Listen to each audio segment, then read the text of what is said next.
friends, welcome back to my channel. My name is Aireonna, joined by the wonderful Tom Jensen. Hi Tom, how are you doing? Hey Ashley, I'm doing well. How are you? Good. I was asking you a little bit in the backstage about the Olympics. I know that you're super tuned into that, and today seemed like a giant day for Huge day for the everything U.S. going on there. Yeah, I won't spoil anything in case anybody's waiting to watch it for prime time. Were you exciting stuff? I'll ask you one thing. Were you surprised with any of the outcomes? Yeah, one of them in particular was. I'm so excited. I'm so excited. Yeah, and then the Shaqiri one is over, right? So I can. Yeah. So you said that the reason that they didn't warm up is just the people that were the security for that. Did they like not realize who it was, or? Yeah, sometimes you can get security that gets too carried away with their power, and they will deny even. I mean, here's the gold medal favorite, and you're denying her access to the warm-up track. What? And here's Shelly-Ann Fraser-Price, the most decorated sprinter in Jamaican history, who's won a lot and is easily recognizable, and they turn her away at the warm-up track too.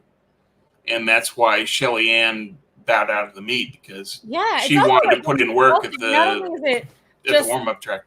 Not only is it so impressive that Shaqiri ran her race, and it makes sense that you would not want to because of injury prevention and you're just not going to be at your peak performance, but it's also kind of insulting to be like, this is like, this is know who I am. advertising my face and you don't know that. Right. So she was denied access for her semi and ran anyway, and ran really well. So credit to Shaqiri for that. But for the final, she had access to the warm-up track. Just for the semi, she did. Perfect. And then really quickly moving to my title, and obviously we're going to talk about 49ers. With the Olympics going on, I find it so fascinating to see what humans can do with their body, and it's like the one time of the that I feel like really patriotic. Like I feel like everyone like really gets behind their country and wants their country to win. It's exciting.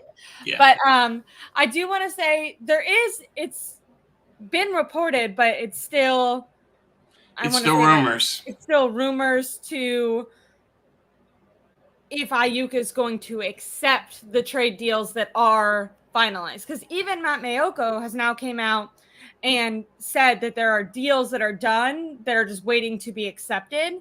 But right now, Brandon Aiyuk is being picky about where he wants to go, which this whole thing has been fascinating to me, Tom. And I feel like I at some point might owe you an apology, because I was one of the people kind of saying that I didn't understand. I felt like Brandon Aiyuk didn't have any leverage. He's not a free agent.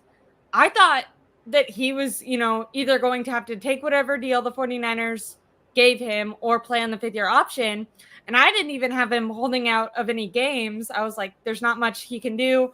Really quickly, want to say hi to my dad, who also says hi, Tom. Oh.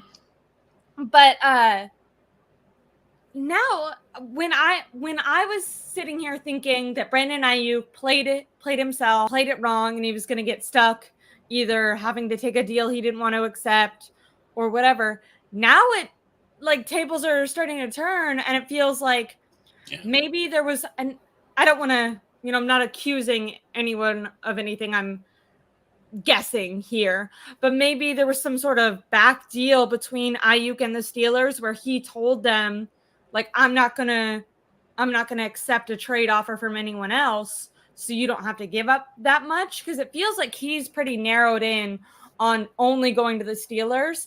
And if you go all the way back to the draft, there was reports coming out of Steelers camp and media that they were going to be able to trade for Aiyuk and only give up like a 2nd-round pick or something. Right. And I remember at the time, people were like, that's like the 49ers, their asking prices for all their players. I remember at the time we talked about Jimmy G, who they didn't even want on their team. They want Brandon Aiyuk, is always so high. They're in this all-in Super Bowl or bust type of year before they pay Brock Purdy.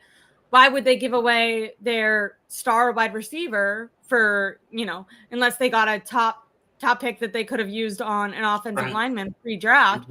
And when they didn't trade him at the draft, in my mind, he was like basically signed. I was like, okay, it's over. He's either playing on the 5th-year option or he's accepting a deal.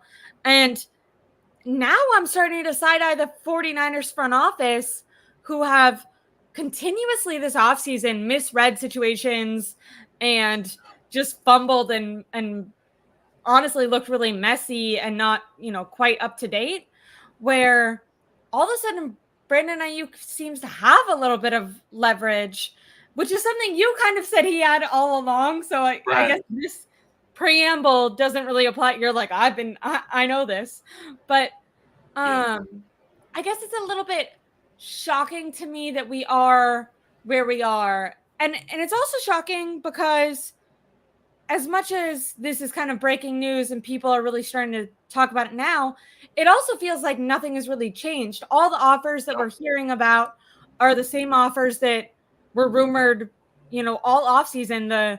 A second-round pick from the Patriots, Amari Cooper from the Browns, Kendrick Bourne, which, by the way, did you see Mike Silver say that he thinks Kyle Shanahan would rather have the Patriots' future second-round pick and Kendrick Bourne than the Browns' second-round pick and Amari Cooper? Why would that be? Because the pick from New England will be much higher. Higher? Okay, but New England could be the worst team in the league. That's next year. Yeah, it is. It's punting this season, which is strange for a team that's saying, we're trying to go all in to make the Super Bowl again this year. And then your head coach / real GM is saying, gee, I have my eyes on New England's second-round pick next year. Yeah, great, thanks. That'll do them a lot of good. Yeah, like why? And also, they could have had pick 34 going into the draft this year. Right. Which is like, even if New England is the first pick in the draft, if they offer their number 2, like that's not too far off. Why wouldn't you, at that point, have just taken the pick pre-draft? But I guess now something that I didn't understand, because Brandon Aiyuk isn't a free agent, and I think maybe you had a better understanding of this than I did. But so I was like, oh, if the 49ers want to ship him somewhere, they could just ship him there. But I guess what I'm learning, a reason he has leverage is because a team won't trade for him if he tells them, I'm not going to sign and deal with you. And the way that I'm thinking about this is right now, the Jets are having a similar problem with Hassan Reddick, where they traded. So they gave up assets to the Eagles to get Hassan Reddick. And now Hassan Reddick wants a big deal. And the Jets are like surprised Pikachu face that they have to pay him. And so the way that Brandon Aiyuk rests onto leverage is, yes, maybe the Patriots have an offer that the 49ers would be willing to accept. Maybe the Browns are saying, here's Cooper, here's the second-round pick. But if Brandon Aiyuk goes to the Browns and says, I won't sign an extension with you, then they're only trading for that 1 year. And that makes no sense. No one's going to do that. So but the Niners want that 1 year because they want to be out of the contract. Part of this is managing the Brock Purdy extension and creating room downstream so that they've got enough cap space and they've got enough payroll space to just have flexibility. So that's part of what factors into this. But in terms of why would you want or why would you pass on New England at 34 this year versus next year's bear draft. And so I think that that's part of what they're thinking is that this year's draft was not that good at the top, but was very good from like 3rd round, 4th round. Next year's draft is better, late 1st, early 2nd. The talent level is supposed to be better there. So that could be why.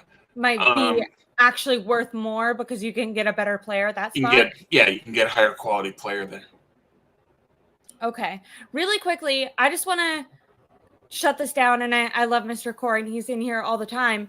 But I know Larry Krueger has suggested this, and I'm sure other people have too, but this would make no sense. The Steelers did not give the 49ers their 1st round pick for a reason. And then they used that pick to draft Troy. If they didn't want him, they would have just given that pick to the 49ers before the draft, right? Right. And show me the NFL example of a team that drafts a player and trades him a couple months later. That never happens. It's just, come on now. Troy Fautanu is a mid-first round pick. They weren't willing to give it in the first place. Why would they give it now for Aiyuk? They wouldn't. Yeah. And they're not going to trade anybody that they drafted. There's a lot of players they drafted that Niner fans would love to have. Yeah. Fautanu, Zach Frazier, both of them. Yeah. Their first 2 picks were offensive linemen that the Niners could use desperately. And so, sure, but no team is trading a pick that they just made. That doesn't happen. They would have just given up that pick to begin with. They wouldn't have gone through the hassle of scouting and drafting someone in the first round. Right. And they're at their highest level of valuing the player. Now, Also, you just drafted the guy. You're really high on him. You're not. Yeah.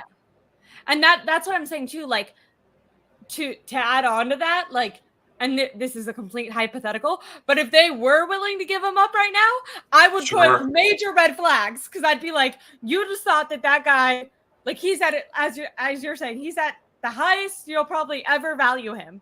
You just gave up your number 1 pick for him. If you're a month into having him at your facility, ready to give him up, to me, but now I'm superstitious, and I'm like, does he have a knee that's fucked up? Like, it like, raises a lot of medical red flags. Yeah. And they're not, so it doesn't make sense. No, they're not trading Troy Fautanu. That's or even talking about that in a hypothetical sense, like you wouldn't then want that player, because there's no way a team would do that. So if they did, it would mean there's something seriously went wrong. Right. Yeah.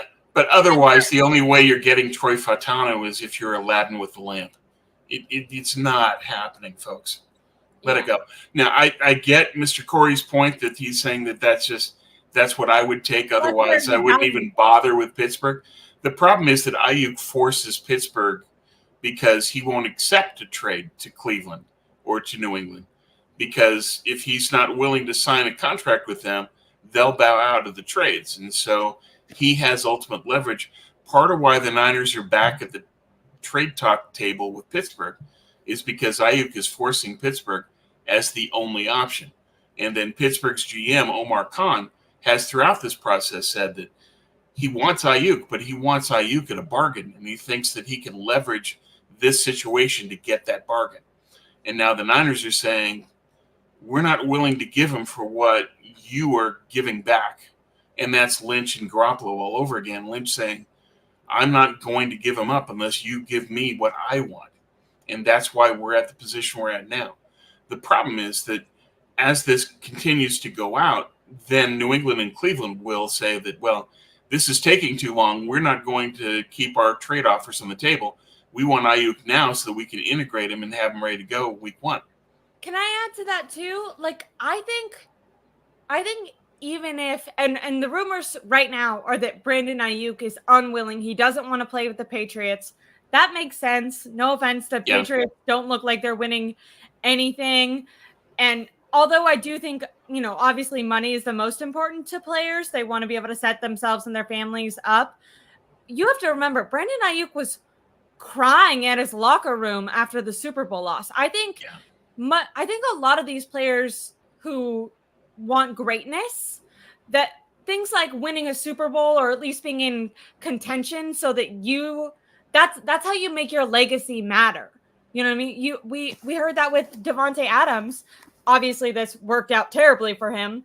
But a big reason he wanted to leave the Packers when he found out that Aaron Rodgers was leaving was he said, I feel like I have 5 more years left and I want to be on a team that's competing because I want to be in the history books. I want to, be in the Hall of Fame one day. And I think that Brandon Aiyuk has similar sights. I know that he's a little bit shy. And obviously getting money is most important. But I think that if he had to decide between staying with the 49ers and playing with the Patriots, he would rather stay with the 49ers. And Matt Maiocco kind of hinted at that too in his latest article. And the reason I'm referring to Mayoko's article is I do feel like he has some credible sources. He's plugged in. Yeah, he has the ear of the Niners. He can talk to everybody in the organization. Exactly. So I'm just for people who are listening, when I'm referring to him, I know there's a lot of rumors going out here. So I'm trying to look at people who I also believe are credible. Although, I mean, we're hearing stuff from, a dog and a hat guy who's been pretty on it so far. So you don't always have to have sources to know all your information, but I do feel comfortable discussing things that Mayoko said, because I feel like he's kind of a mouthpiece, no offense to him, for the 49ers.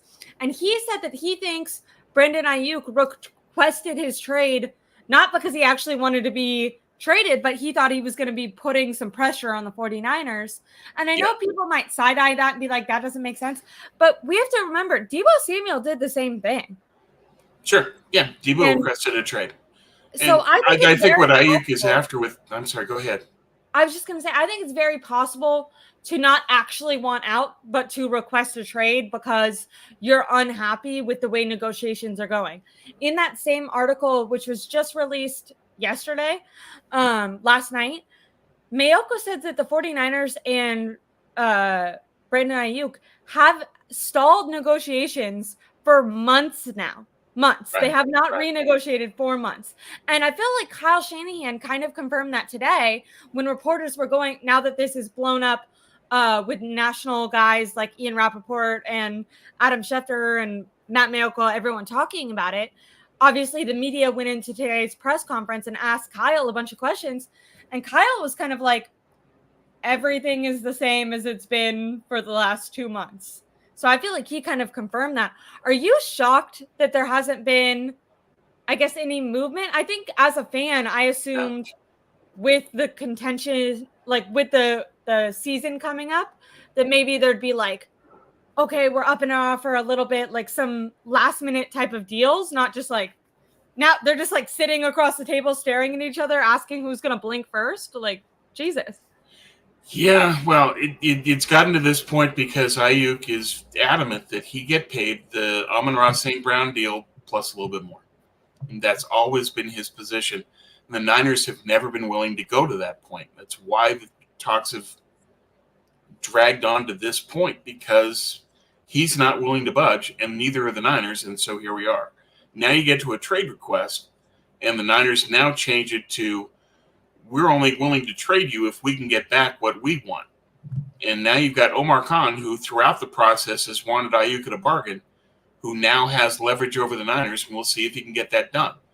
I think that it's possible that they do get it done because the Niners need to move on contractually to make room for Purdy, that they've kind of moved on from Aiyuk in terms of their language. Mentally, like what Kyle said. McCaffrey had an interview today where he referred to Aiyuk as a former teammate. Yeah, so all of this is pointing to Aiyuk out the door. And it all stems back to Aiyuk wanted to get paid fair market value, and the Niners never offered it to him. But now in a trade sequence, he can hold out and just say that I'm not willing to sign a deal unless it's to the team I want. Yeah. And that bends over the Niners, and that's where we are now. I'm going to be so interested what if he does get paid, what Brandon Aiyuk ends up getting paid, because if he's paid $28 million or around there, that is fair market value for your second wide receiver. I feel like I've had a lot of people arguing with me on Twitter and stuff saying that he's not worth that, yada yada yada. DJ Moore just got paid around $28 million average per year. Jalen Waddle, these are all second wide receivers. So even if you're saying that in Kyle's system, Deebo's actually more important, or Christian McCaffrey gets more touches, or whatever reason you have for BA not getting as many targets as he would get if he was a true number one on a separate team. Yeah. If he's really only asking for 28 or around there, that is completely fair. It is. And the 49ers kind of just need to wake up to that with the cap going up. So it's not like, I feel like people see that number and they're like, it's so much, but he still would only be taking the same percentage of the cap as second wide receivers a couple of years ago that were, you say the number and it feels like less, but you don't realize with all the TV deals that have gone on, how much larger the cap has been expanding over time. Even with paying Brock Purdy, they can afford to pay Brandon Aiyuk. So anyone spinning the narrative that they can't have both, they absolutely can. And in my opinion, it would be very smart to have a young, ascending wide receiver that has, had a ton of, knock on wood, but has been healthy, has, is a physical blocker. He can actually get open on his own without getting schemed. He's an excellent route runner.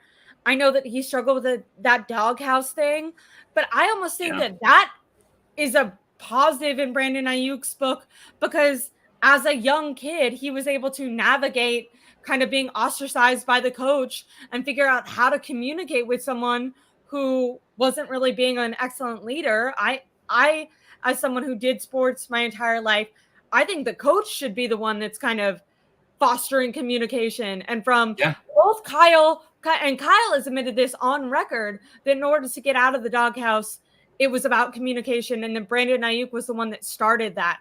All these things to me make him such a important 49er, like someone who's really lived up to all the values, lived up to his draft stock. And I don't know, I think it is kind of a bad look to move off of someone like that who's really done nothing to deserve kind of, it feels like they're pushing him down. When you listen to press conferences and you compare the way that Kyle Shanahan or even John Lynch discusses the Brandon Aiyuk trade versus how they discuss Deebo or Bosa.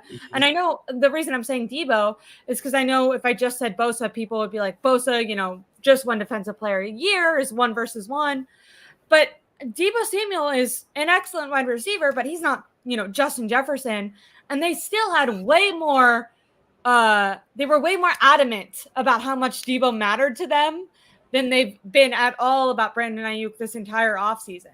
Just feels like a big part of that is because who's Kyle's friend? Deebo. Yeah. And beyond that, Kyle values having chess pieces that dictate who the defense pays attention to. So from Kyle's perspective, Deebo is a more valuable piece because he can dictate how a defense reacts. And therefore he values Deebo more than Aiyuk. The problem is that Aiyuk is the only guy on the team that can beat press man coverage and take on the number 1 DB and beat him, and that sets up everybody else. And so if you let Aiyuk go, you don't have anybody that can do all that that's just one guy. You can Frankenstein 3 or 4 different guys together and say, okay. But when you do that, then the one guy you do have out there, it tips the Niners' hand as far as what they're going to do. If you have Juwan Jennings, then it's obvious he's there as a blocker or just for a short route. He can't do everything that Aiyuk can. If it's Ricky Pearsall when he gets healthy, if it's Jacob Cowan or whoever, if it's one of the backup tight ends, there's a number of looks that you can give, but by not having Aiyuk there, Aiyuk can do 5 different things, and these other guys can do 1 or 2. The defense knows what you're doing as a result. So you can't Frankenstein them together. But that's what Kyle is clearly leaning toward, is that he had a quote today where he said that, what do you think about losing Aiyuk? And he says, I'm calculated and prepared. Okay. Yeah. So you're prepared to deal with losing Aiyuk. How are you going to do that? He's going to do that by Frankensteining Aiyuk. He's going to have 3, 4, 5 guys being Aiyuk. But that's not the same thing as having one guy who can do 5 things.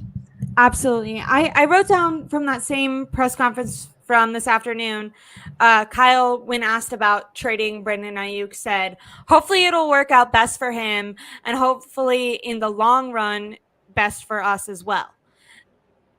I think what I found confusing about that is, once again, going to this this place of in the long run, it'll work out. Like maybe Ricky in a couple years will turn out to be a great, wide receiver and we'll be able to fill in some holes or something like that. But to me, that's years down the road.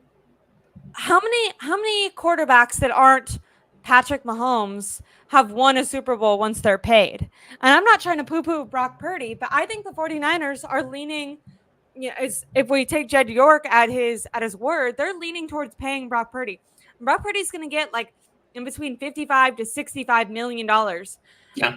To me, this should be the year to absolutely go all in and try to make sure you win that Super Bowl. And I do really quickly want to mention Corey, because I want to be fair to both sides. I think we both have been arguing why Brandon Aiyuk is so important.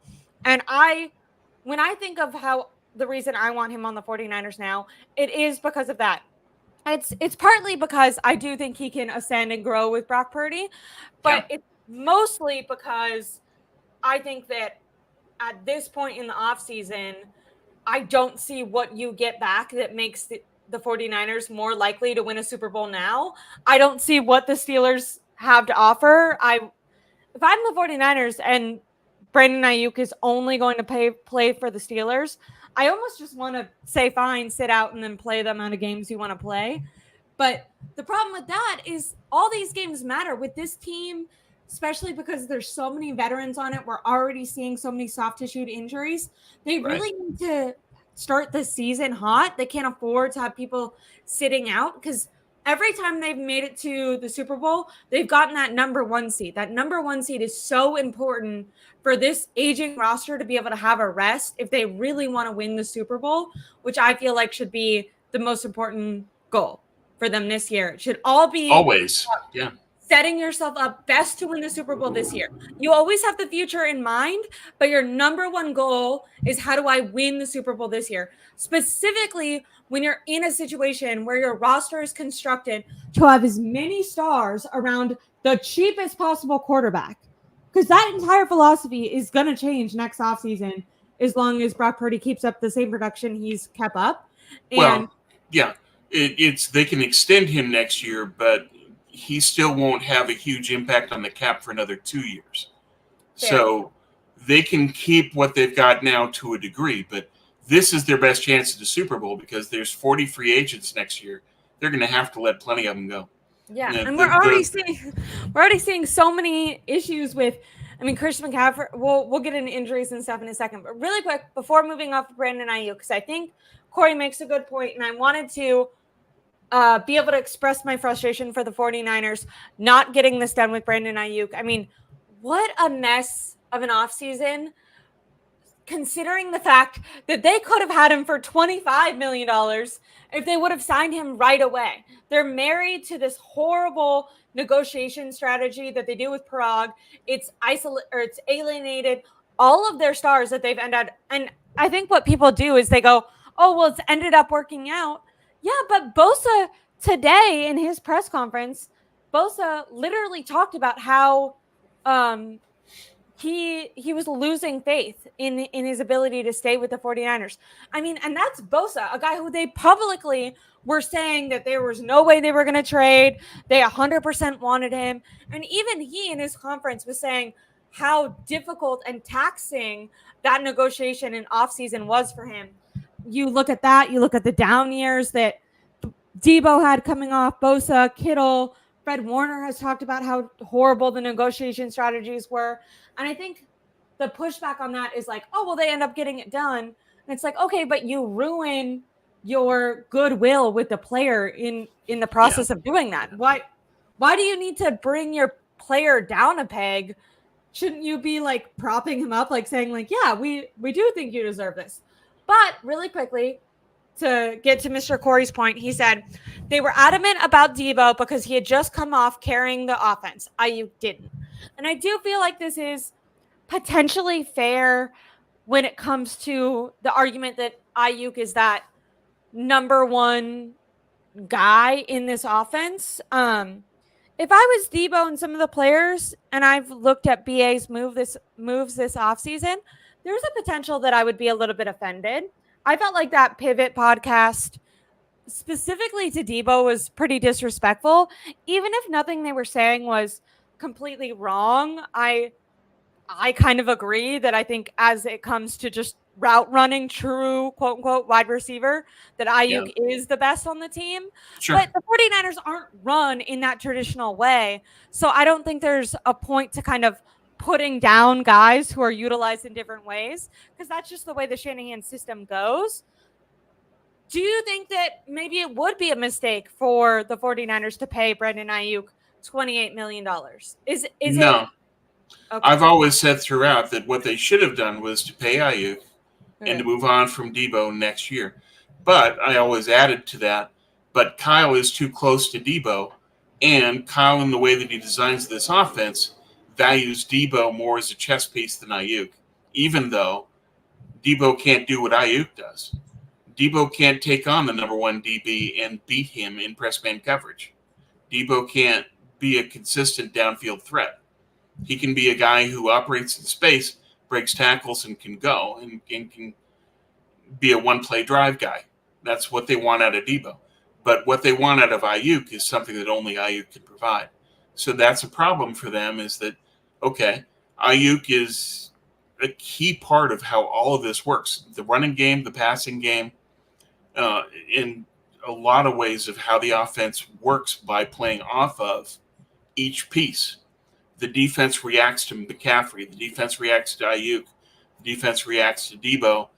And all of that in conjunction allows the Niners to move their pieces in a way that schemes guys open.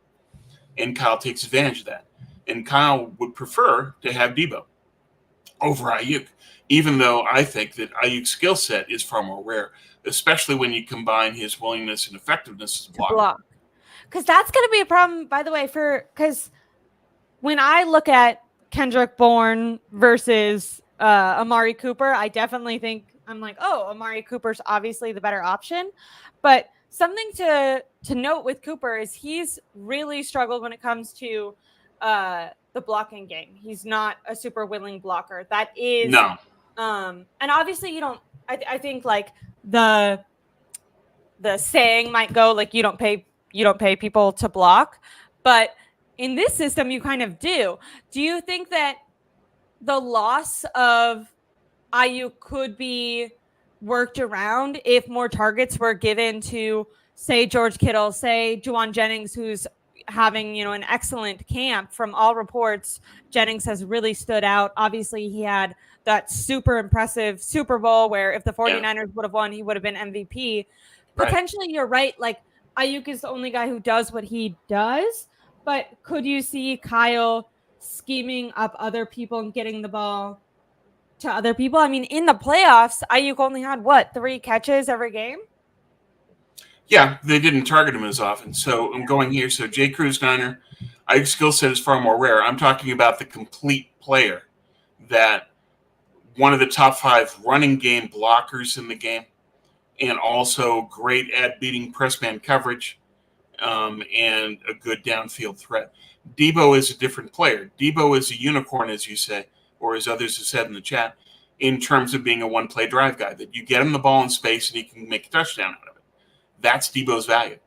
But in moving the sticks, in moving down the field, what do you really need? You need somebody like Aiyuk that takes on the number one DB and can beat press man coverage. And look at the relationship and the partnership that's been formed between Purdy and Brandon Aiyuk. That partnership has worked because of the skill sets that Aiyuk has. So I'm talking about everything that Aiyuk provides. It's not just the player, but how unique the skill set package in toto is, that a guy that can go deep, a guy that can beat press man coverage, and a guy that's one of the best pass run blocking receivers in the game. You're not going to find very many players that can do that.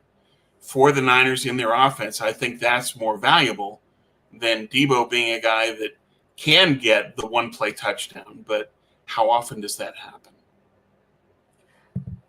Agree. And I especially think that Brandon Aiyuk is kind of gaining even more leverage within the 49ers of maybe them not wanting to let him go when we consider all the injuries that are happening. They did just draft Ricky Parcell, which I feel like a lot of people might have assumed he was going to have a slow year anyways. But did you see the wide receiver coach kind of explaining why has it been on 1-versus-1s? And basically they don't want him to go against Ambry Thomas, who isn't even a solidified starter yet, because they don't want him to mentally get down if he loses.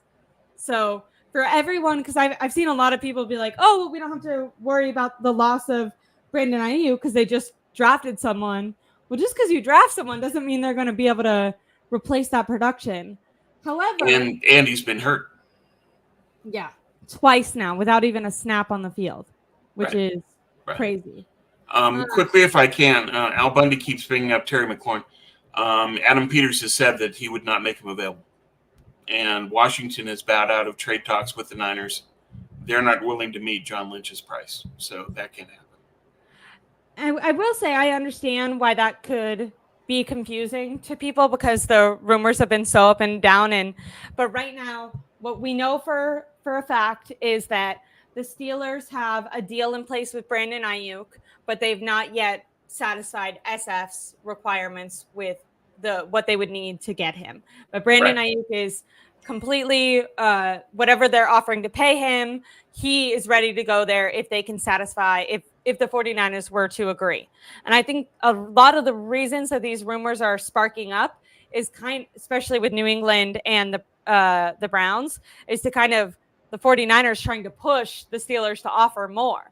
But if they have some sort of deal with Brandon Aiyuk where they know he's not going to accept anything else, then why would they offer more if they know really they're only bidding against themselves?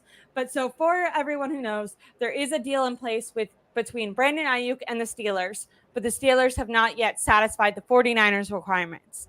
Now, contrastingly, I don't know if that's a word, but New England and the Browns both have deals that satisfy the 49ers asking requirements, but Brandon Aiyuk has refused to answer the calls and go there. He does not want to be a Patriot. He does not want to play on the Browns. Apparently, also the Patriots are the ones that are offering the most money. That's basically what's been confirmed, reported to be true. Everything else, as far as obviously BA has made it very clear, he's gone on lots of podcasts on his own TikTok and all that and said that he would love to be a Washington Commander. According to, I think it was Ian Rappaport and then also Matt Mayoko, the Commanders are not willing to give up anything that the 49ers would like. So I agree. And Adam Peters has said as much publicly that we're not a part of these trade talks anymore. We can't meet what the Niners want. So Washington's off the table by Peters' own discussion, that he has said that now if this can't happen and it won't. Aiyuk can say, gee, but I want to play with Jaden Daniels. Well, that's nice. Their GM won't give the Niners anything they want. That door's closed. Yeah. And the question, if they were to give up Terry McLaurin and like a future pick, I feel like that'd be an incredible deal. Well, of course, but Peters is not willing to do that. That's why he has said publicly, we're out of this. And so for Aiyuk, it comes down to his only option that he really wants is Pittsburgh. And that puts the Niners in a bad spot because they want to get more out of Pittsburgh. And Pittsburgh's GM, Khan, has said, we want our price. And throughout all the media reporting from Pittsburgh, it's basically indicated without saying as much that Khan wants Brandon Aiyuk at a discount. And he thinks that he can leverage this process, this situation, to get what he wants and not have to pay Lynch what he wants. So is Lynch willing to compromise? In his past, he has not. In this situation, we'll find out if he is or not. But it can come to a point where it's, okay, Lynch cuts it off with Pittsburgh and just says, you're not willing to pay what we want, forget it. And he can say, Pittsburgh is out. Brandon Aiyuk, you have your choice of Cleveland, New England, or us. Cleveland will pay you 28. New England will pay you 30. We will pay you 14. Choose. And then Aiyuk will come back and say, I choose Pittsburgh.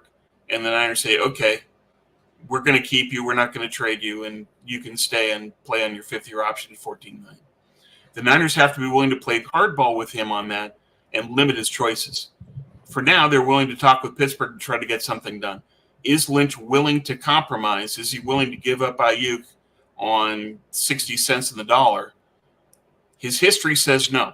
And if he does change, then it points to a general frustration within the Niners that they just want out of Aiyuk.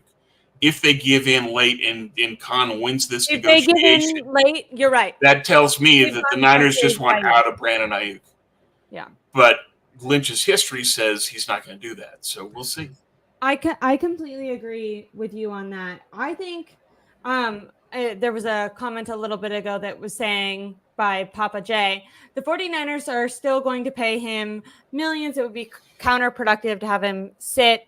I want to say there's an optimistic side of me, especially because I feel like with all the injuries, the team just needs it, where it would feel so good if the 49ers and Brandon Aiyuk did reach a deal. And I really will say, I think even with the panic that was going on yesterday, there was a part of me that stayed hopeful.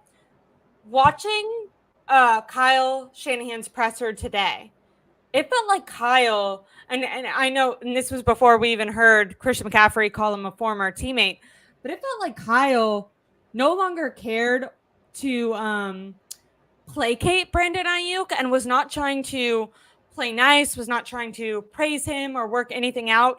The media several times prompted him, asking, is there any way that you still get a deal done?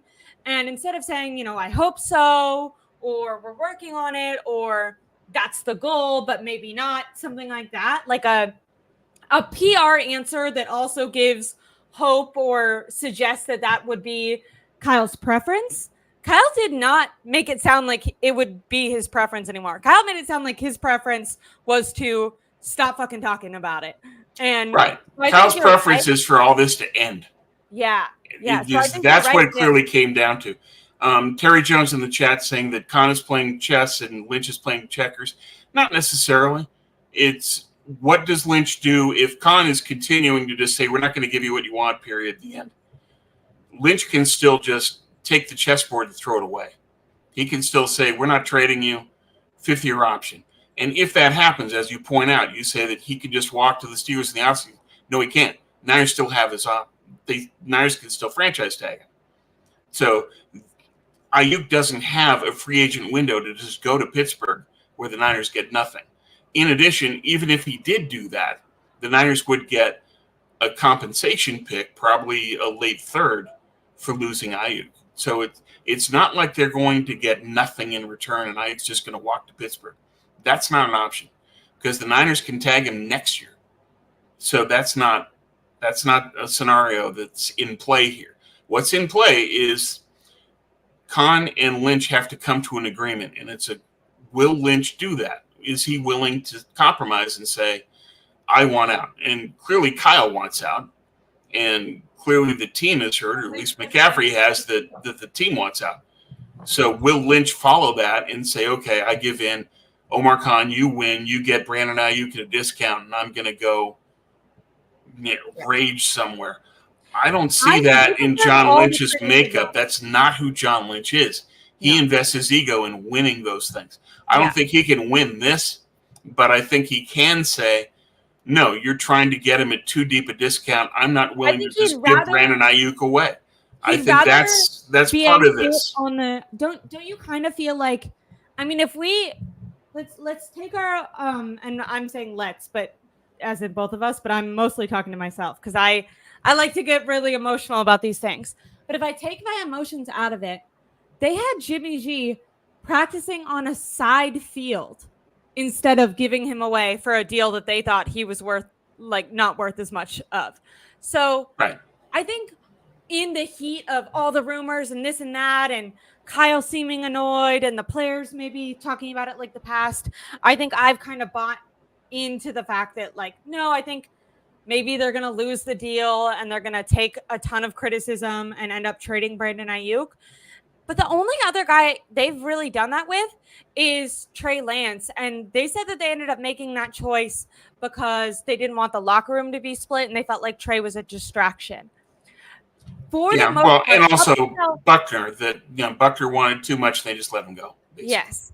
But that was something they got done before the draft, and I felt like even though it was contentious, it didn't turn into all this. What I was going to say was, up until 2 days ago, Brandon Aiyuk was not, in my opinion, not being a distraction. Like, he was obviously a story, but he was showing up to camp. He seemed respectful enough. Kyle said he's been sitting in meetings, doing everything except for practicing, which obviously is their preference would be that he's like actually on the field doing his job. But I don't necessarily think he was being like a malcontent once camp started. No, he's showing up, so he's at least doing that. So could you see them saying, like, we'd rather, instead of losing the deal to the Steelers and giving him away for less, we'd rather chance it, have him say, hey, you need to either accept this deal that we're willing to give you, or you need to play on your 5th-year option. And if you hold out, you hold out. Maybe. Well, if John Lynch is the only one making that decision, I think that he would do what you just said, that he would say, I'm not giving him up. And Brandon, you're going to play on the 4th-year option or 5th-year option because they won't pay us what we want. They won't give us the trade deal that I'm willing to accept. However, John Lynch is not the GM. Kyle Shanahan is the true GM. Kyle is saying he wants to move on. And Kyle is saying that he's already prepared to move on. So in-house, if they have a deal that's something that Kyle would value, chances are that he would override Lynch and say, just make the deal. We need to move on. And that's what I think could happen here. But until then, there's still going to be negotiations, and it's a lot of back and forth between Lynch and Khan trying to get something done.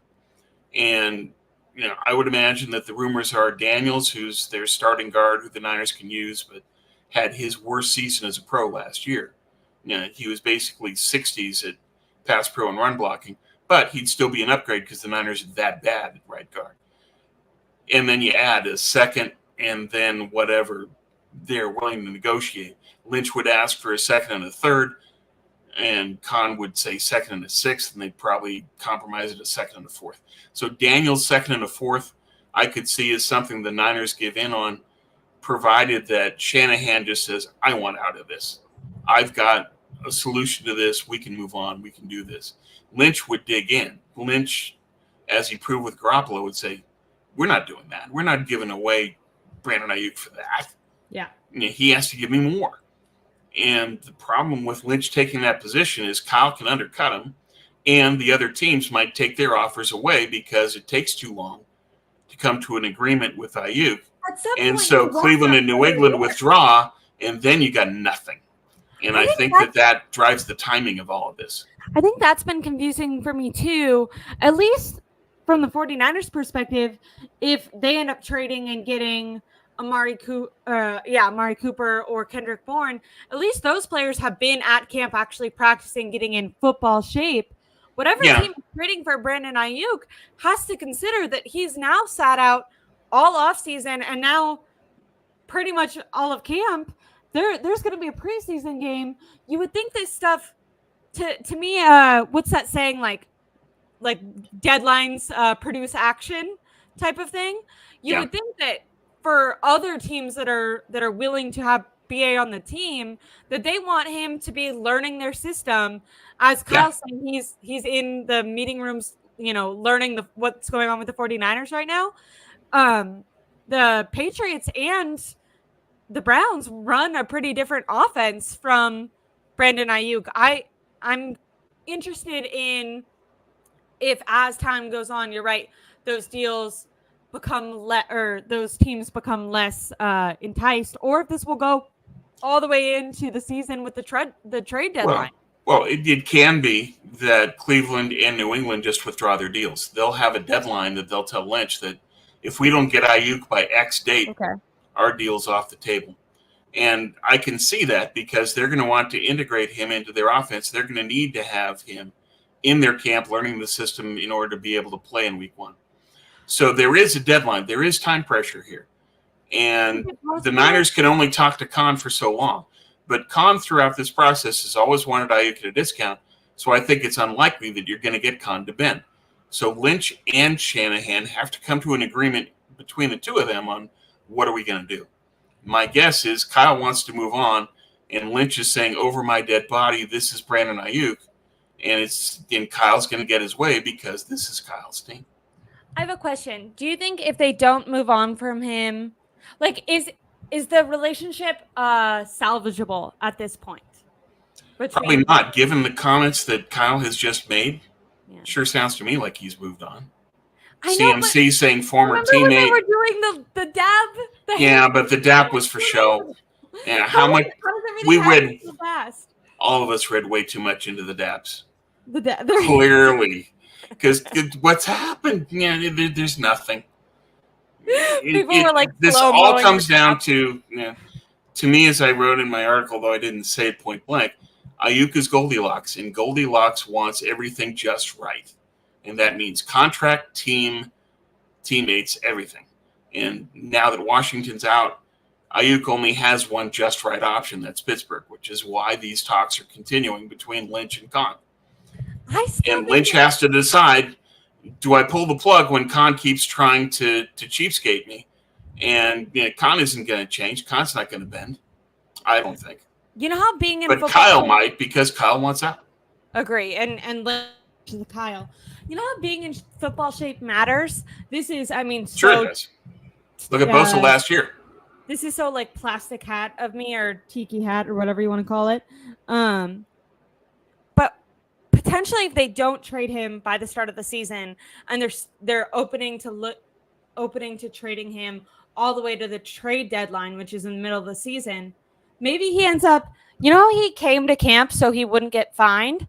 Maybe he doesn't sit out games. Maybe he begrudgingly plays, thinking, okay, if I play, I'll get into good shape, and then teams will still have offers for me at the trade deadline. And then maybe the 49ers get a deal done then, or at least are open to getting a deal done then. I don't know. Maybe but it's harder to deal with it contractually in season. Makes it harder. You have less options. The trades in terms of the draft picks that you get, if you get to the deadline, it's closer to next year. And so that factors in as far as what the draft compensation would be. There's a lot of complications that are added by taking it to the deadline. I think that this is something where they need to make a decision now. And Kyle and Lynch have to agree to pay Brandon Aiyuk. That either they're going to take care of Aiyuk and keep him because they can't reach a deal with Khan, or they're just going to trade him and say, the heck with this, we want out of Aiyuk, just let Khan have his way, here you go. That's what I think the two options are. It's keeping Aiyuk at $14 million, saying, we can't reach a deal with the Steelers, forget it, you're staying, here's your money, too bad. Or, here you go, here's Pittsburgh. That's what I think it is. Now, a lot of people saying we're clickbaiting. Nobody knows yet. We don't know what's happening. All we can say is what's been reported. Yeah. Some people have said Aiyuk to Pittsburgh is a possibility. Schefter said they're talking, that there's a lot of back and forth, and it's fluid. All we can do is say that's what's going on. But internally, we can guess at what's happening. And it seems to me that what's happening is Omar Khan is trying to get Aiyuk at a discount. John Lynch is digging in his heels saying, I'm not going to give Brandon Aiyuk away for free. And that's where we're at. We have a question that's specifically targeted at you, but I'm also going to find my way to answer it, of course. But this is regarding keeping both Brandon Aiyuk and Deebo. We've gotten a lot of comments basically saying you can't be sentimental, you can't keep both. My immediate response to that is you absolutely can keep both, especially just for this 1 year. And the 49ers are it's very possible for them to extend Brandon Aiyuk right now and move off of Deebo next year, which to me should be something they're considering. I know Deebo has had an excellent camp. He is literally my favorite 49er, but he does have a history of only being in shape for his contract year, having one really great year and then suffering with injuries and not maybe putting his all into every single play, especially when a contract isn't on the line. So I think that with age is something the 49ers should keep in mind. So that's a way where they extend BA and have Deebo on the roster, and that's fine for this year. Or they could force BA to play on his 5th-year option. The game's possible. So there are two possibilities right there that at least for this year, it is possible to have them both on the team. I think with the way they can structure Brock Purdy and the way they've done contracts with putting money down the road, they could actually have both of them on the team for another couple of years. I don't necessarily think you need that. And this is where that question, the ball gets thrown to you. So this is a Tom-specific question. Tom, everyone thinks that we need one or the other, Deebo or Aiyuk. I say no, we need both. Two different kinds of players. One will kill you down the field. The other is great in the middle of the field, blocker, more of a CMC vibe. So, well, contractually they need one because they can't afford to keep both. Yes. And what Kyle is trying to do in conversation comes in. Do you care more right. about having an excellent team, or do you believe that your quarterback can carry you through your gaps? Right. And then beyond that is what Kyle is trying to do in Frankensteining together the different players to become Aiyuk. That's the solution that he says he's prepared to do. So Kyle has already made that choice. He's already said, I have Aiyuk or not, or I have these 4 players that can replace him, and I value Deebo more. And the person that's ultimately making this decision is Kyle. So while I would agree with you that that's the way that it should be done in terms of just on the field, it's not the way that Kyle is going to do it because he's close to Deebo. There is favoritism involved in this. And Kyle, as the offensive coordinator, values Deebo more as a chess piece than Aiyuk. And so you have to deal with that parameter that even though we can see on the field that the Niners would be more successful keeping Aiyuk and moving on from Deebo, that Kyle is of the opposite opinion, and Kyle holds all the power in the organization. I completely agree. Someone was saying, how does this affect the Trent Williams deal? And maybe we can transition into that comment and topic with people saying, learn to make uncomfortable decisions. They did with Armstead. That was their first.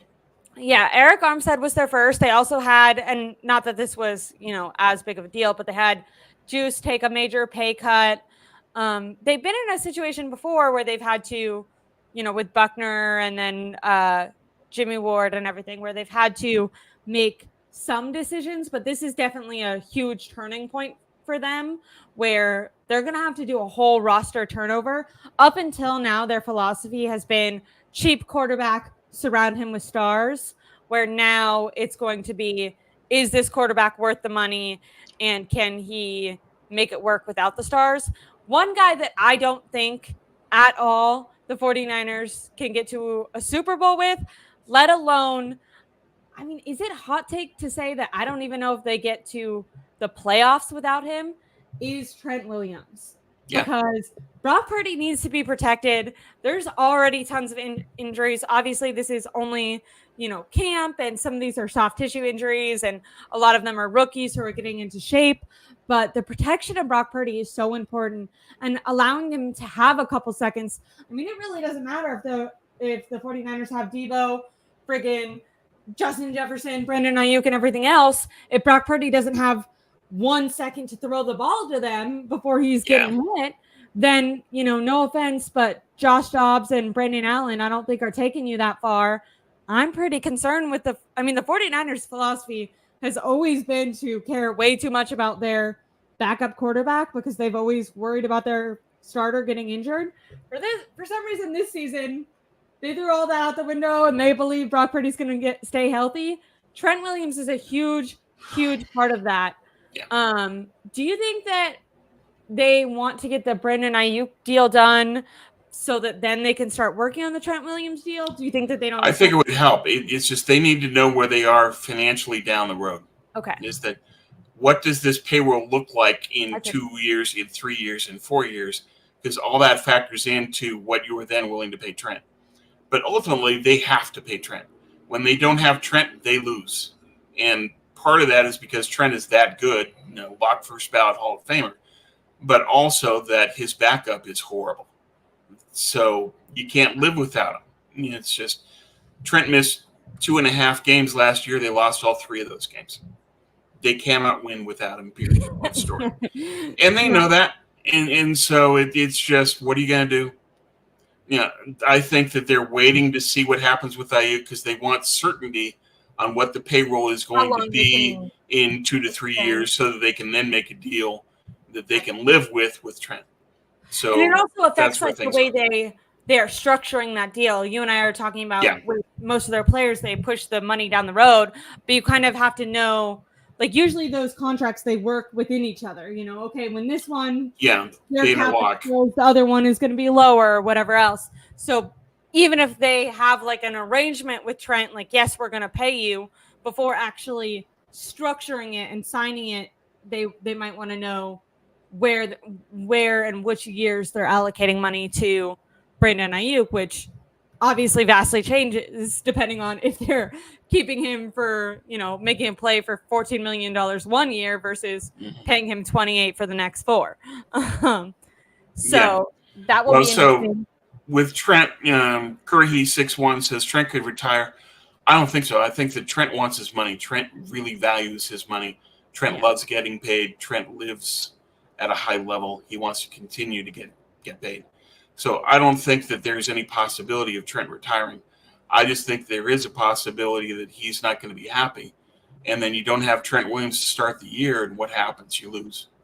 And you got a team that can't afford to lose to start the year, because we've seen whenever the Niners start at, say, 500 to open the year, they don't get the seed they need for the positioning that they have to have for the playoffs.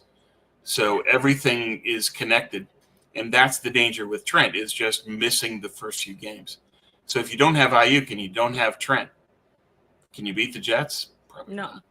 No. So I think that's what's going on with Trent. But I do think that Trent has no intention of retiring, that he just wants to make sure that he gets paid, that it's guaranteed, and that it continues. And I think that Trent is more than happy to wait that out, and that Kyle values Trent to the skies, because his entire offensive line scheme is based on having Trent to allow him to have very cheap players at the other positions in the offensive line. He needs Trent. Trent enables what Kyle wants to do from a cap perspective to save in the offensive line. Definitely. And I mean, he's the foundation of that offensive line. I do want to say, Mitchell and S says that every player needs a couple of weeks of camp. I don't care who they are. Agreed. Offensive line, not assistant coach. What is it called? I'm blanking on words right now. The offensive line coach completely agrees with you. And when asked about Trent, I feel like people, the media was kind of saying, oh, well, like with how excellent he is, he doesn't even need this, right? And the Chris Forrester was like, no, we need everyone here. That's important. Not only to get Trent in, once again, football shape, which is different than training on your own, but also because he helps Bosa.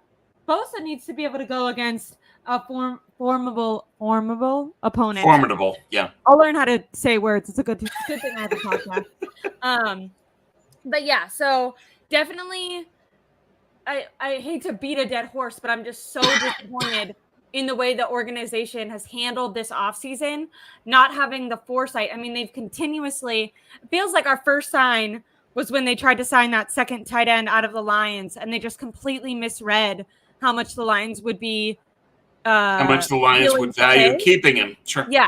And it derailed them. That has been so symbolic of the rest of the offseason, where they didn't have the foresight to think Trent Williams doesn't have any more guaranteed money. Christian McCaffrey just sat out because he didn't have any, and we immediately paid him. Obviously, Trent's going to see that and be like, I'm even more important to this team than Christian McCaffrey is. I'm going to do the same thing. And to not know, hey, we need to know what's going on with Brandon Aiyuk before we're able to guarantee this guy money. Like, I don't understand. They should have been so much more progressive about this. I know that their normal way of going against these restructures and extensions is to have guys sweat it and wait it out, but that should not have been the way they approached this offseason. And it looked very messy, in my opinion. It's been, as a fan, it's been very frustrating, and it's also kind of thrown the vibes off. I feel like last year, even with Brock Purdy, people were worried about his elbow. It still felt like there was this unity within the team as a whole. They felt like they had been wronged coming off of the NFC Championship, and they were united to get back there and to get to a Super Bowl. And this year, everyone's trying to secure their own bags. The team feels, I mean, they're right now a week out from the first preseason game, a month out from the first week, and they don't even know if their number one wide receiver is going to be on the team. And the offense, their one healthy, good, consistent offensive lineman hasn't been to practices. I know someone saying Trent had 2 penalties in the Super Bowl. I'm not saying he didn't play well. It's true. He did, but he's still essential. Still the best they got. Yeah, it's not a coincidence that Trent misses 2.5 games and they lose those 3. Yeah. Yeah, it's just the offensive line drops too far. Yeah, and they have to have Trent Williams, period. And he knows that, and Kyle knows that. I don't think there's any danger of Trent not being signed eventually. It's just a question of when. Yeah. And even if their thing was like, okay, Trent is slipping a little, then they should have had the foresight. Like, this is what I'm saying. Like, it feels like at each week, the 49ers front office is like, oh my God, I can't believe this happened. It's like, what are you talking about? You can't. Yeah. Where's the advanced planning on all of this? Yeah. The contract negotiation strategy is really outdated. They could have drafted an offensive lineman to be behind Trent Williams that would have given them a little bit of leverage or just a little bit of confidence for the next couple of years when Trent does get older, if they don't want to have him around when he's 40. Instead they do. If you gave Kyle a choice, would he keep Trent through 40? Yeah, he would. I don't think there's any question he would. So we'll see. But I think your point is well taken, that they did not plan ahead. They showed that they were basically trying to will things into being, which is a problem that they've had throughout this regime of not really thinking things through of what could happen, what should happen, how do we plan in advance for it, what do we need to do to head off these problems. Instead, they've been steamrolled by these. And it shows a lack of planning. I don't think that their approach to contract negotiations is modern or smart. I think that they get taken by their own thinking of, well, gee, if ABC, then we're great. Yeah, but when ABC doesn't happen and continues to not happen, and you sign your players in August or a week before the season begins, is that really a successful strategy? No. You need to have your players ready to go. They're not. Bosa wasn't last year because he was signed too late. This negotiation strategy needs to be mothballed. This should no longer continue. It hasn't worked. They can say, well, gee, we got a deal done. Yeah, you got a deal done on the players' terms way too late. You can get a deal done on the players' terms earlier in the process than what you've done so far. Yeah. And people are talking about the Super Bowl hangover and maybe a loss of belief in Kyle Shanahan. And I'm going to say I think all of these things are very fair concerns to have. It feels like this team is very sensitive. I don't know if they have that same bond. I think people have always kind of critiqued within NFL football teams. They talk about being brothers and families, all that. I do feel like the 49ers, at least their core, did feel that bond together and that belief in Kyle Shanahan, and that has patrolled them. That is given them the ability to work through losing streaks, to work through, certain players being disgruntled during the offseason. I think after having the best possible team that you could have, having a competent quarterback, having apparently the best head coach, going in with the best team into the Super Bowl, losing the way that they lost, and then having all these immediate money concerns. They had crazy injury luck last year that they're already seeing rearing their heads. Miss M. Patel says not many teams make it back to the Super Bowl after losing one. Bills and Pats are a couple. Yes. Yeah. Definitely not common. Mr. Corey's talking about Kingsley, who from all reports has been doing excellent at camp. I know one of the 49ers beat reporters actually said that the 49ers were hurting the Chiefs by letting them trade up and get him. So that's what happens when you're not getting honest journalism. So hopefully, I know people get mad about clickbait or whatever, but I'd rather have journalists who, are able to discuss things, even if it's not praising the team, than to just tell you what the team is wanting to hear. Because we can root for the 49ers. Like, I still want the 49ers to get to the Super Bowl. I still think Kyle is a good head coach, but I think that there's plenty of criticism to go around for how they've handled this offseason and previous seasons. And I Yep. think those things can coexist. I don't think it's mutually exclusive. Yeah. It's not where you have to say that because he's a great offensive coordinator, therefore he's great at everything he does. He's not. Yes. Now, I have criticized him as the true GM for several years, and with good reason. Yes. I think that his decisions as a GM are why this team hasn't won a Super Bowl. Now, we have lots of people watching, so I just want to remind everyone, please like and subscribe to my YouTube channel. Going to be following along with this entire Brandon Aiyuk situation going into the preseason. I'm interested, like, is he still going to be on the team and end up going down to the joint practices? Like, what happens with that if he's not traded by then? That'll be very interesting. Obviously, we have people on Twitter who were guaranteeing it was going to happen last night, so apparently anything could happen at any time, but from Kyle Shanahan's press conference, it felt like not much has changed in several months. I do think some things that are interesting and may play factors into how they handle things is the injuries. They've struggled a lot with their rookies all having soft tissue injuries this not good season going into the season. Now, the only reason I feel like that can be semi-common is these guys are coming straight off their college careers. They train super hard for the draft. Yeah. They, train super hard for the combine, all that. And then they're trying to catch up and be in the best shape possible for when they're actually with their teams. And they just end up overdoing it. Jacob Cowing, Isaac Guerendo, Ricky Pearsall. Don't worry. Eventually, I'll learn his name, or he'll get traded away. Just call him Ricky. Ricky, don't lose that number.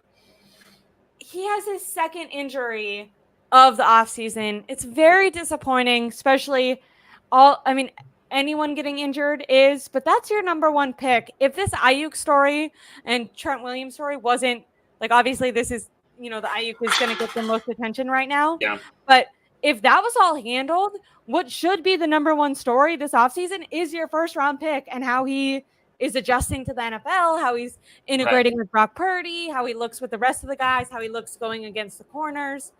Unfortunately, we haven't been able to get that information because throughout OTAs, he had a non-contact jersey on. Hasn't trained in one-on-ones, but was training in 11-on-11s in the camp that he was in. And now he's not even practicing because he's re-aggravated a shoulder injury. What was your reaction when you heard this about just another injury happening with Ricky? I'm worried that he's going to need a year to basically power up his body to get some body armor so that he can play and not get hurt. It might be that he's going to need to go on the PUP list if these injuries continue. I don't know how severe the shoulder stuff is. I know that Kyle will want to see Pearsall play in the exhibition game, so he's going to be very motivated to make sure that Ricky's out there. And we'll just have to see how it goes. But if these injuries continue to happen, at some point they're going to have to say that we're going to need to shelve Pearsall until that he gets a chance in the offseason to build up his body. Yeah, it's very, very disappointing. I think you're right. It's going to be one of those things that it feels like now he's going to be playing catch up all year, and maybe they'll just redshirt him because if they don't, he's just going to be like trying to hang around. Like, I don't think he's going to have a breakout, anything like that year. Mitchell Ness is transitioning us into the next injury news, saying, didn't CMC have calf issues last year? Man, I hope an Achilles doesn't pop. I think that's important because guess what really prominent player in the NFL had a calf strain in camp last year, and then week one, like play one of the season, popped his Achilles? Aaron Rodgers, the same team that we're going to see week one. Calf strains are a huge deal, especially for running backs. I mean, obviously for anyone, that's a huge deal. I think that was also the same thing that was happening with Dre Greenlaw, who popped his Achilles. Yeah. These calf strains, I feel like people say calf strain and then they're like, oh, that's not that big of a deal. Like, I had comments about that, like, oh, don't worry about it. calves are attached to the Achilles. If they get overworked, they can easily be re-injured. And if they pull wrong and that pops your Achilles, that's a huge, season ending, career changing, especially at Christian McCaffrey's age, career altering injury. It can be. So he has to be very careful. And Kyle has said that basically we're done seeing CMC this year. What did we say? In the exhibition year. With the Panthers, they overworked him. They utilized the hell out of him for 2 years. And then he straight up was injured like he just could not get healthy. And everyone said that to Kyle. They said, why aren't you using Mason? And we'll get to that. Maybe there were some reasons. But they had Elijah Mitchell. They had the guy who's now in Miami, Jeff Wilson. They've always had good second, third string running backs. They did not. And this also goes on McCaffrey. McCaffrey did not want to get off the field. He wanted to get his payday. He got more money this offseason. And he got what he wanted. He got what he wanted. Injured that calf. And that is so scary for a running back. So close to the Achilles.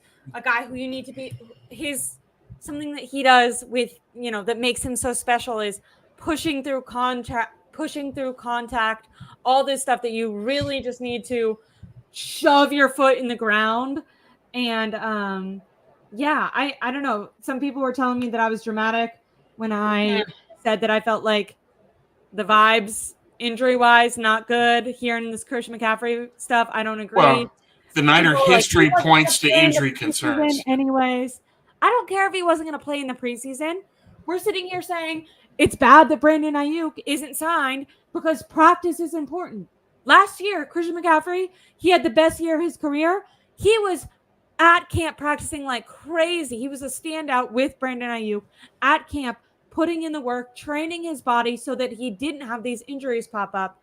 Now he's injured, so he has to take time off. It's not just about the preseason game. He's not going to be practicing either. And then, they're going to have to do that. There's no choice. They have to be as careful as possible. Given his injury history, given his age, given his usage, you have to be exceptionally careful with Christian McCaffrey. And that might not necessarily be something that wrecks the season, but the longer that it extends into the first 4 to 6 games, the bigger of a concern it becomes. And it's something I love Jordan Mason. I want to see Jordan Mason. I think that he can play really well. But McCaffrey is one of a kind, and he makes this offense go. If you don't have Christian McCaffrey, that's a real problem. And I just don't like where the train is headed in terms of the opening of the season. And I think the first 4 games are going to be a struggle. If you don't have Trent, if you've traded Aiyuk, if McCaffrey can't play, that's a lot of stuff. Kind of wish that they had the foresight of, hey, Christian McCaffrey has a ton of mileage on him. Are we really sure? Like, how long do we want to extend him for? How much money do we want to guarantee? Like, at this point, people are saying, Brandon Aiyuk or Deebo Samuel, but what if it could have been Christian McCaffrey or Brandon Aiyuk? Like, Aiyuk, at least, I think something to consider when people are so fast to say it's okay to ship him off is he is one of the most consistent players the 49ers have had so far, where he has been able to stay healthy. And is one of the younger guys. The way that he plays, I'm not calling him not physical because he is very physical, but he does play, I think, a little bit safer because he's able to rely more on his speed and route running to get open. Although he can push through contact if he wants to, it's not his main thing. The McCaffrey news is brutal. Then you go still in the running back room, Elijah Mitchell. No, he had a great rookie year, and then he completely broke down, and he hasn't been healthy for over 2 games since in a row. Feels like Elijah Mitchell. I feel bad for the kid. He seems like a good guy. When he can run, he runs good, but I don't think he's played more than 2 consecutive games without an injury since his rookie year. It seems that way. Yeah. And then Mitch was out. I'm going to let you say his last name. Mitch Wishnowsky? Wishnowsky. Yes. He's also hurt. So that's good. Great. So they're going to have Jake Moody punting. Yeah, that'll work. So we'll see. It's just all these things add up. part of it is also just that the Niners are trapped by their own success in the sense of you've got Super Bowl, NFC Championship. You're playing well beyond the regular season, and you have less time to recover. And I think that 3 straight years of going to the NFC Championship means that you're going to put more wear and tear in your body without the normal level of recovery that most NFL players have.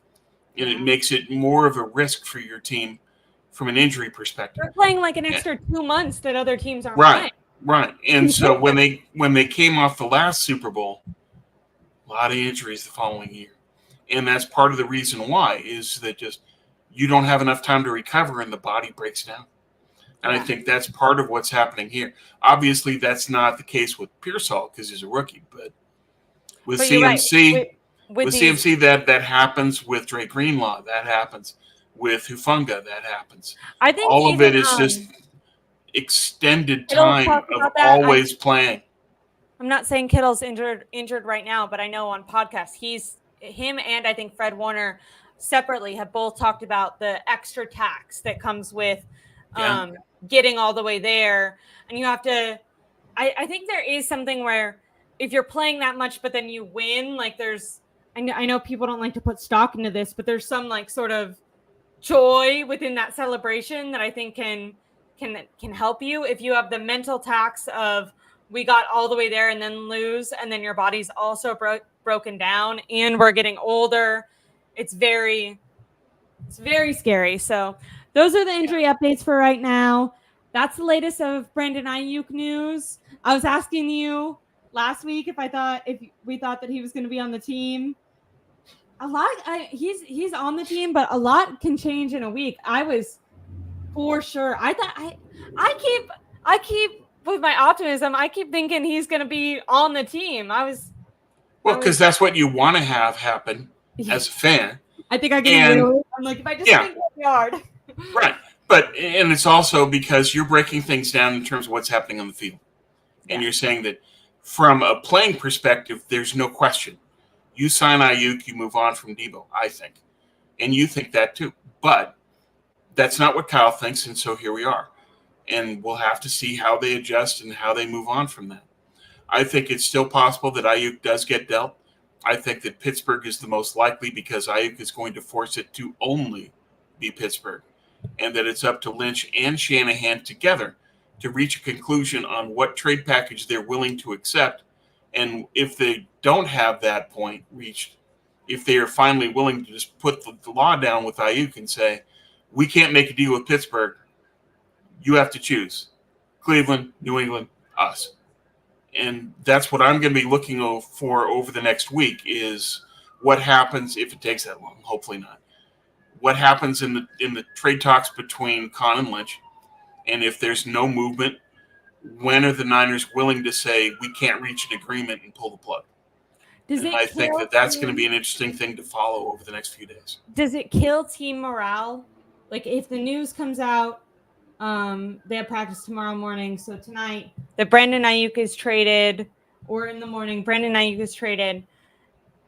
How does that affect the energy of the guys that are there now? Do you think they're professionals? They just push through it? Or do you think I feel like I'm hoping, not only as a fan, because I agree with you, it is a fan, desire that I want them to stay. I want them to have this one last all-in push.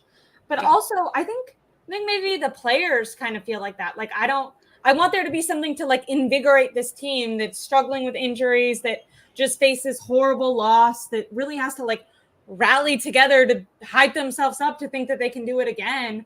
And I feel like it could just be, like, a dagger to be, like, loss after loss after loss. Like, how do you get the players to feel excited that they can overcome this again? I mean, maybe it's just you get to the season and you start hopefully winning a couple of games, and then that rallies people together. I agree that could happen. Also, I just got a DM about 10 minutes ago while we were live. Matt Mayoko said on his Instagram live today at 4:20 that as of right now, he expects Brandon Aiyuk will be traded to the Steelers. Does continue to add that the situation is fluid and there's no deadline, could even go into the season, said that on Monday he thought Aiyuk would be staying with the 49ers, but the Steelers have re-entered the conversation today, and things are changing with what they might be willing to offer and where the team and Kyle, like you said, stands. So maybe you're right. Lynch is like, no, I don't want to lose this. And maybe Kyle's like, Kyle doesn't like talking. He didn't like what he had to do today. He doesn't want to do that. He doesn't want to. No, Kyle wants this to end. And Kyle has said calculated and prepared. So mentally, he's already moved on. Yeah, I know the sirens. Yeah, and Robbie's saying they're coming for me. They're coming to get Tom. I live next to 2 hospitals. I'm on Siren Alley in Seattle. There's constant sirens. That block is hot. This is hilarious. Yeah, I need to move. But anyway, so where do we go from here? I think that we just have to wait out and see if Lynch and Khan can come to an agreement. Khan thinks that he has the Niners over a barrel. Lynch isn't willing to make a deal where he's just giving up Aiyuk for 50 cents in the dollar.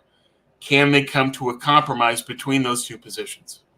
And I think the compromise that they could strike is the Niners would say, we want Freiermuth, we want an impact player, or we want a first-round pick. And Khan will say, no.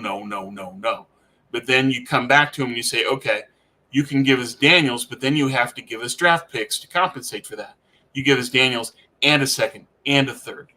And I think that's the compromise of where they're at right now, is that if you're not going to give us the player we want, and if you're not going to give us the first rounder we want, then you darn well better give us multiple day 2 picks. Multiple. And that means a second and a third. None of the Steeler fans in the chat will want to hear that, but I think that's the compromise that the two teams can strike.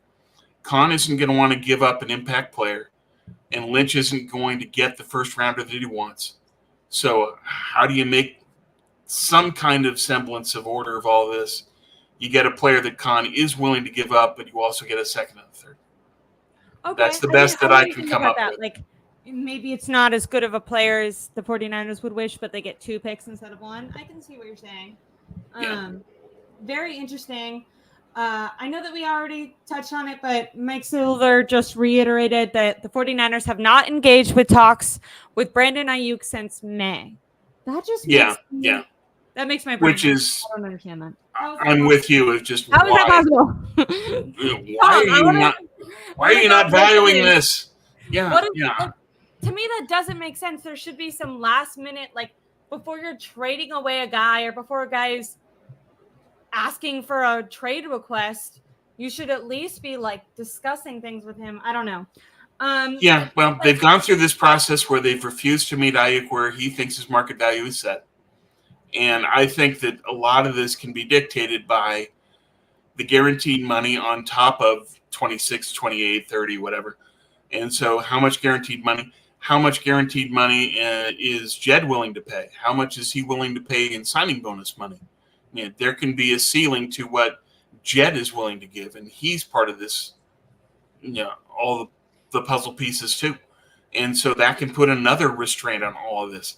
It's making all of these planets align is very difficult. It's part of why this has dragged on so long.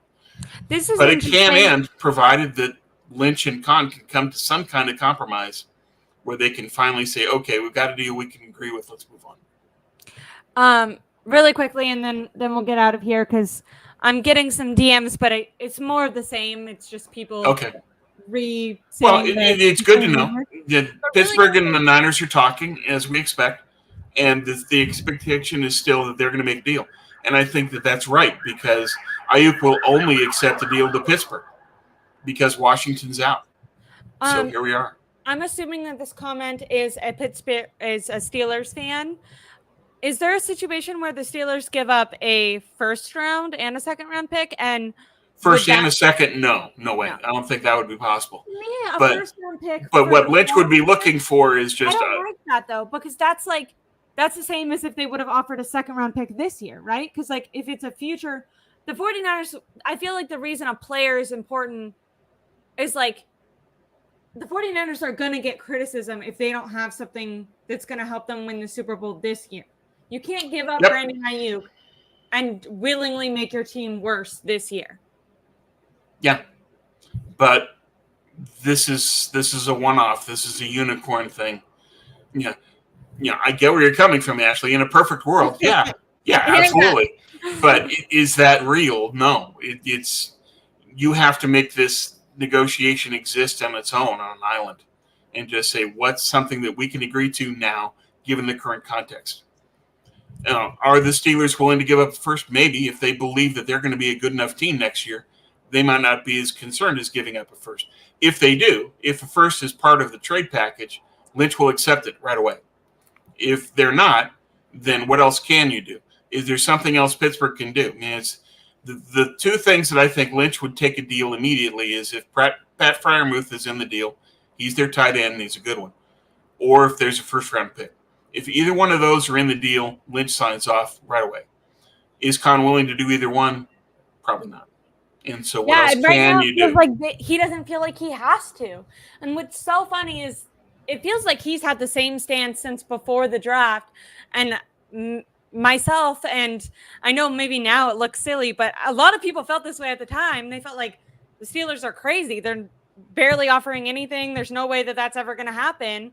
Yeah. But I completely underestimated, and I'll just eat this here. I've done a lot of shows, and I completely underestimated Aiyuk having the leverage he has by being able to say, no, I'm not going to negotiate with certain teams. He's effectively making himself a free agent by only negotiating with certain players and then telling the 49ers, okay, I'll sit out games then. And I'll make this a big deal. I so thought, I think it was 2 weeks ago, I came on here and I was like, I feel like Aiyuk has approached this offseason totally wrong. He's been back and forth. I feel, and this is subject to change. If Aiyuk ends up just signing for the $28 million for the 49ers, then I'm going to be like, what the fuck was all this drama for? I don't think that's possible because the Niners haven't moved toward Aiyuk and they haven't talked contract in months, which tells me the Niners have said that this is as far as we're willing to go. So I don't think that there's any possibility for that. Hawkeye in the chat says, no way Khan gives up a one or Freiermuth. I agree with you. I don't think he would either. What it comes down to is, can they come to an agreement on a player that Khan is willing to give and multiple day 2 picks? I think that's probably the best that the Niners can hope for, and that's something that Khan would ultimately be willing to do, given that he's getting a player of Aiyuk's caliber that fits a lot of what Pittsburgh needs. I think that's possible. But to me, what it comes down to is that they either give in on Pittsburgh or they pull the plug on Pittsburgh and say, this isn't going to happen. Khan isn't willing to go to a point that we're willing to agree to a deal, therefore the end. And then it's up to Aiyuk. If you want your money, you got to go to Cleveland or New England. If you want your money and your team, that's out the door. That's gone. That's not an option for you anymore. And therefore, you have your choice of Cleveland, New England, or the Niners at $14 million. And I think that it's possible that things get to that point. But I hope that at this juncture, the best thing they can do is come to a compromise in a trade deal. I think that's where Kyle is at, and that's where the Niners probably need to go, given that Kyle runs the team. He wants this over with. Yeah, and it does feel like if any deal gets done with the Steelers, I think the 49ers deserve all the criticism because everyone knew going into this offseason that especially with Brock Purdy's deal coming up next year, that they needed to do things differently. They did not approach this offseason differently. They didn't have the foresight with multiple players, not just Brandon Aiyuk. I hate that this is all being put on Brandon Aiyuk. I saw Mike Silver, I think, referred to him as a child earlier this last night in one of his articles. I think that's very unfair. There's been multiple players who have wanted their bag, quote unquote, this offseason. Sure. What Brandon Aiyuk is at least rumored, maybe he gets signed somewhere for $35 million, and then I'm going to say that was insane. But he's been rumored to be asking for, in my opinion, fair market value. Yeah. And I think the 49ers deserve criticism because they could have had him for cheaper than market value, and they would have looked like they got the steal of the century, getting, a potential top 10 wide receiver for $25 million. And they just didn't make him feel special. They didn't want to inflate his ego. They didn't want to change their strategy and get a deal done soon. And now look at what's happened. I don't know. These are just, it's bad vibes to start the season. And I'm it sure is. There's a lot of clouds on the horizon. I know. I keep telling myself if they win a couple games, I'm easily like I would join a cult on accident. You know what I mean? Like I'm easily influenced. If they win the first 3 games, I'll change my mind and I'll say then it's all good. Sure. Yeah. But Kansas right now it doesn't look good. Right now they're stuck in a catch-22. No matter what they do, it's going to be a bad situation, a bad scenario. There's no way that they can turn this around into something good. In the chat, they're talking about Pickens. No, Pittsburgh's not going to trade Pickens. I think the best player that they could probably get out of Khan is Daniels. He's a starting right guard. He would help the Niners, but he's not that great. And then they would only rent him for a year.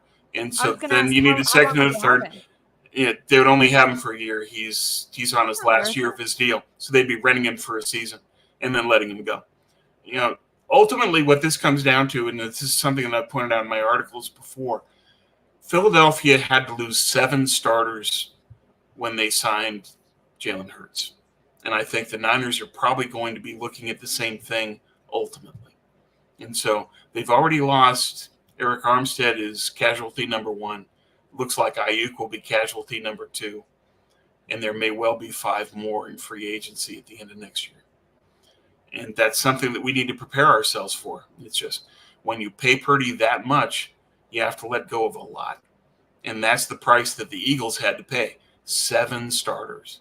And that's with a great GM that planned in advance, made the trades and the draft picks to try to deal with that, to cushion the blow. And he got them back, and they were in the Super Bowl. So he made it work. But that's the price that the Niners are probably looking at having to pay because of Purdy's extension. I agree. I feel like we should change the topic and end the stream. I'm trying to keep an eye out to make sure that we don't miss any sort of breaking news before we log off. Jordan Schultz is, I feel like, a pretty well-known reporter, says, sure. Reminder, although Brandon Aiyuk doesn't have an official no-trade clause, he effectively has one because his opinion carries more weight than that of any of the 49ers or potential trade partners. If Aiyuk doesn't want to go to a team, he can tell them, I'm not going to sign an extension, and then they will not trade for him because they'll be in a situation like the Jets are right now. Yeah.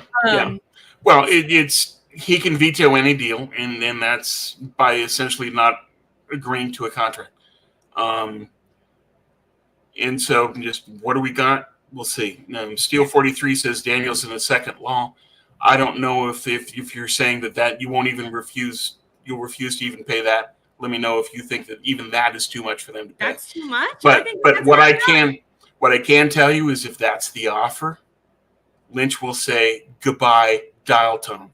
Yeah. Lynch has a history of saying that, no, I'm not going to get bent over here. If you were expecting Khan to be able to get away with that, good luck. Yeah. And King Cobra keeps saying George Pickens. No. Pickens will not be offered, period. That's not. Is that because now what I'm kind of confused about is I feel like you're saying that because that's too much for the Steelers to trade. They're not going to do it. Pickens is too important to them. They would still need to have the combination of Pickens and Aiyuk. That's part of why they're trying to make this deal. The combinations of Aiyuk and Deebo, and I guess we don't all get what we want. Well, Pittsburgh doesn't have all those other players that are making max money like we do. Are the Giants sucking right now? Dang it. They've been really good. They had like a couple games where they've been good. I don't follow baseball. I don't know. I don't follow baseball very well either, but I have gone to a couple games this offseason and watched a couple, and it makes me feel smart to feel like I know what I'm doing. I also got a golf club. And yeah, I saw your video where you're hitting shots. That felt good. Yeah, I was so excited. I was like, I didn't do very good, but like for me, it's good if that makes sense. So it's exciting to do that. I also I don't know if anyone else relates, and I'll end it after this because this is not football related. But I love to go for walks, but I notice that I can still end up being on my phone. Like if I'm with my dad or a friend, then I can be very present because I'm just talking with them and stuff. But if I'm on my own, I'm kind of like still not really present. I'm like listening to music or something like that, or a podcast, and I can just start scrolling. And I feel like doing golf a couple times has been nice because it like forces you to be in present, and it can be like can help clear your mind and make me less stressed, which is nice. Yeah. Oh, absolutely. Back in my days, back in the Paleolithic era when I was a runner, is that you get a lot of connection with nature that really eases your mind.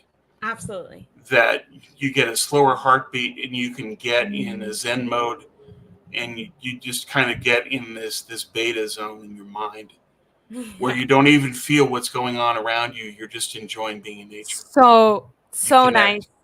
Yeah. So necessary to do. But yeah, I'm gonna end it there. I really appreciate how many viewers we got right now, but I feel like we've updated you on all the news. Knowing our luck, we're gonna get off here, and there is gonna be a trade actually finalized. But if there is, let's hope so. Make sure you like and subscribe to my channel because I will go live and react to that. I'm also going live with Marco tomorrow, and then make sure to not subscribe. Make sure to follow Tom on Twitter. He's putting out excellent articles that are keeping you up to date and informing a lot of our streams. Every couple days on Twitter. That's NinerCast. Now, once again, that's only if the cops don't find him, he doesn't get taken away. Of course, hopefully not. Updated 11. Yeah. Any more articles? Is the Olympics? How are you still watching that or? Yeah. Well, I'm flying down to the Bay Area on Thursday to watch the final 3 days of track with my dad. Oh my goodness! Yeah, Tom, that's freaking awesome. Okay. Yeah, it's gonna be great. Hell yeah! Well, everyone, make sure to follow Tom. Get all the latest stuff on SI from his articles, and we're gonna be right back here with you next week. I've been asking you this all off season, Tom. Is Brandon Aiyuk gonna be on the team the next time we talk? No, I'll say no this time. Damn. I'll say that he's getting traded. Do you know what's messed up? Is like I agree with you, but I wanna. But you don't want to. I'm holding on. Yeah. I'm desperately holding on. So I'm gonna say Brandon Aiyuk is. I'm just gonna do it just because I'm gonna say he's on the team still. Okay. I really believed that until for anyone who hasn't watched it, I should have probably cut up clips and added it into our stream today. But go watch Kyle Shanahan. It was only about 10 minutes, 15 minutes today. His press conference was really discouraging. Obviously in conjunction with all the rumors and reports we've heard. But yeah. I'm hoping, I'm crossing my fingers that maybe Kyle was just in a bad mood and BA is going to be on the team. Tom doesn't think so, but either way, we're going to talk about it next week. Thank you guys so much for joining us. Had a really great time. I know we were a little all over the place, but hopefully we brought you all the latest information. Have a great week, guys. Bye-bye. Bye, Tom. Bye, Ashley.